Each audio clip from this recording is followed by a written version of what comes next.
बातमी आहे उद्धव ठाकरे यांनी केलेल्या टीकेच्या संदर्भातली. त्यांनी भाजपच्या संदर्भात वक्तव्य केलेलं आहे. भाजपचा आम्हाला वाईट अनुभव आलाय असं उद्धव ठाकरे म्हणाले. त्यामुळे काहीही झालं तरी भाजपला हरवायचंय.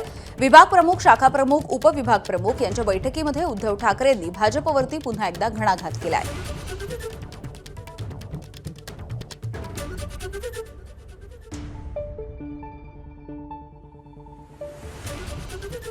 आणि आपल्या डोळ्यात देखत आपलं आयुष्य आणि त्या सगळ्या हुतात्म्याने बलिदान करून रक्त सांडून मिळवलेली मुंबई हे दोन गुजराती होय. मी त्यांना मुद्दामून म्हणतोय, हे दोन गुजराती हे आपल्याला गिळायला निघाले. आणि तरी देखील जर का आपण आपल्या व्यक्तिगत महत्वाकांक्षा घेऊन तुझं माझं करत मुंबई त्यांना आंदोलन देणार असू तर माझं म्हणणं की लढाई न लढलेलं बरं.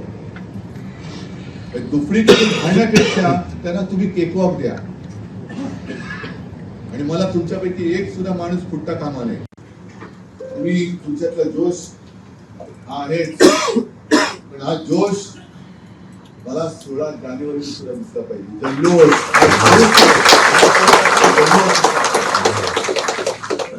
मी आता इथून जाणारे घरी, आता घरीच जातो, दुसरीकडे काय जात नाही. आणि त्याच्यानंतर मी उमेदवारी एक फायनल करायला घेणार.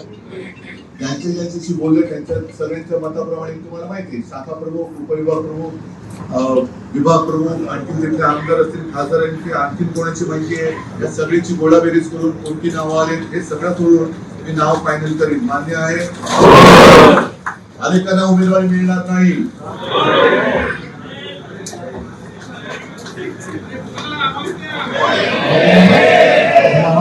तुमचा वॉर्ड मला सोडावा लागेल.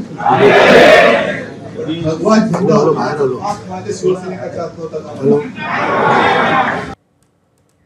दरम्यान अनाकोंडा आणि अब्दाली हे बोलण्याच्या आधी स्वतःकडे पहा. पक्ष गिळणारेच खरे अनाकोंडा असल्याचा पलटवार नवनाथ बन यांनी ठाकरेंवरती केलाय. वंदनीय हिंदू हृदय सम्राट बाळासाहेब ठाकरे यांचे हिंदुत्ववादी विचार सोडल्यामुळे हा मराठी माणूस तुमच्यापासून दूर गेला आणि तुम्ही काय अनाकोंडा आणि अब्दालीच्या गप्पा मारतायत. ज्यांनी स्वतःचा पक्ष गिळंकृत केला ते सगळ्यात मोठा अनाकोंडा तुम्ही आहात.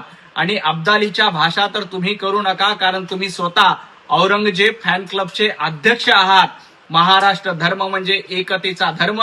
तुमचा धर्म हा औरंगजेबचा आणि अफजल खानाचा आहे, हे महाराष्ट्राने ओळखलेलं आहे. एबीपी माझा, उघडा डोळे बघा नीट.